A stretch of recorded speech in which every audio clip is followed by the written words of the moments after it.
الشيطان الرجيم. بسم الله الرحمن الرحيم. إن هذا القرآن يهدي للتي هي أقوم ويبشر المؤمنين الذين يعملون الصالحات أن لهم أجرا كبيرا وأن الذين لا يؤمنون بالآخرة أعتدنا لهم عذابا أليما.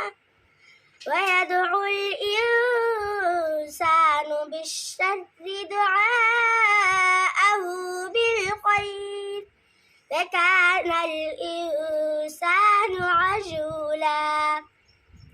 وجعلنا الليل والنهار آيتين فمحونا آية الليل وجعلنا آية النهار مبصرة لتبتغوا فضلا من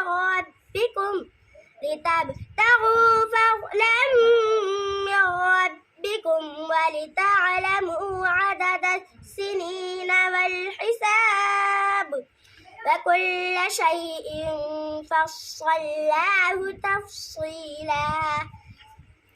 وكل إنسان ألزمناه طائره في عنقه ونخرج له يوم القيامة كتابا يلقاه منشورا.